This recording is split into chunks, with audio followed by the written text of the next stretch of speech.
La ley es buena y provechosa para nuestra fe, pero solo para lo que Dios la diseñó para ser.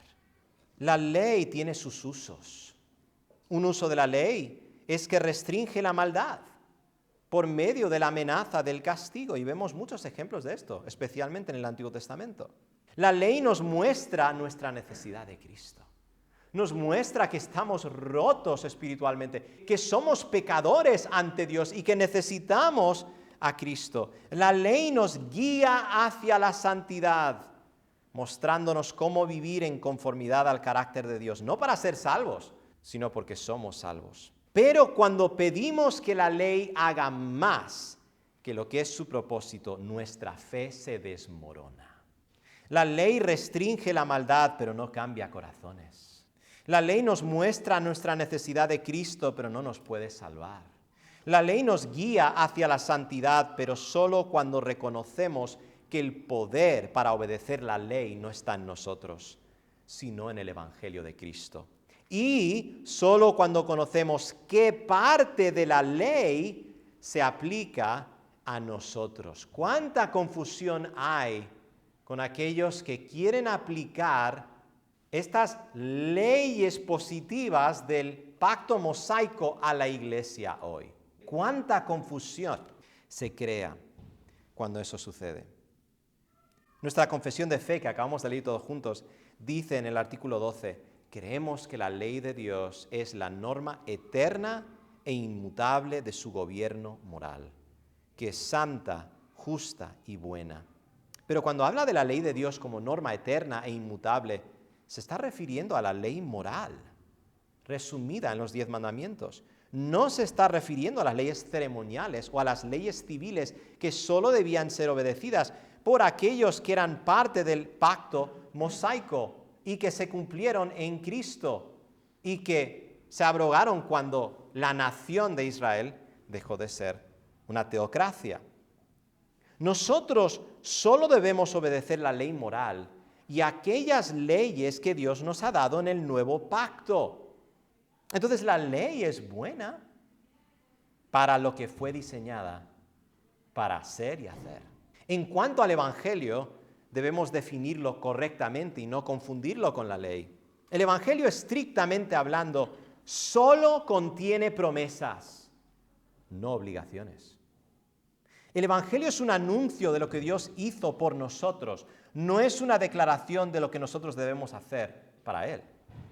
El Evangelio es la buena nueva de lo que Dios hizo en Cristo para reconciliar a sí mismo a personas rebeldes y pecadoras como tú y como yo. Es las buenas nuevas de lo que Dios hizo en Cristo, su vida en perfecta obediencia al Padre, su muerte en sustitución por su pueblo y su resurrección en victoria sobre el pecado, la muerte y Satanás. Pero lo que muchas veces ignoramos es que el Evangelio no cancela la ley, sino más bien confirma la ley. Qué triste sería si el Evangelio solo nos justificara, pero no nos cambiara. ¿Tú te imaginas eso? ¿Te imaginas qué tipo de personas seríamos si el Evangelio solo nos justificara, nos declarara justos, pero no nos transformara? Seríamos libres de la condenación del pecado, pero viviríamos vidas de esclavitud al pecado. Pero gracias a Dios, en el Evangelio, Dios hace más que solo librarnos de la condenación del pecado. Él nos libra de la contaminación del pecado. Y así es como la ley y el Evangelio se correlacionan correctamente. Esto lo vemos en muchos sitios, hermanos. Uno de mis sitios favoritos para mostrar esta gran verdad de la correlación entre la ley y el Evangelio y cómo el Evangelio confirma la ley es de esta manera. Mira que dice Tito 2 del 11 al 14.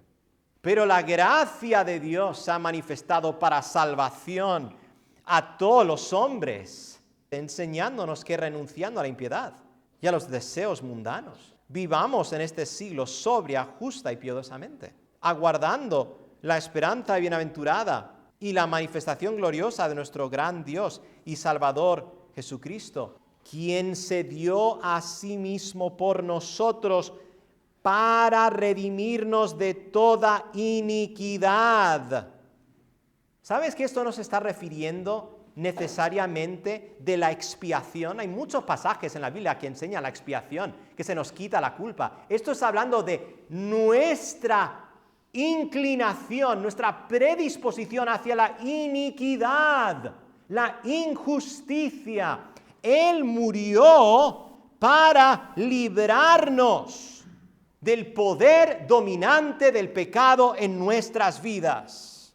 Él vino para redimirnos de toda iniquidad y purificar para sí un pueblo propio, celoso de buenas obras. El Evangelio confirma la ley en nuestros corazones.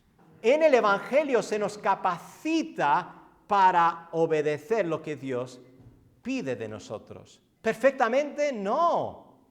Y cuando fallamos, nuestro descanso y nuestra confianza es la justicia perfecta de Cristo imputada a nosotros, su expiación por nuestros pecados. Pero hermanos, no pierdas esto. Si no te das cuenta que el Evangelio también es esperanza de purificación interior, estás ignorando una de las grandes bendiciones del Evangelio. Un correcto entendimiento de la ley y el Evangelio nos confirma en la fe. Hay muy pocas verdades más fundamentales que estas.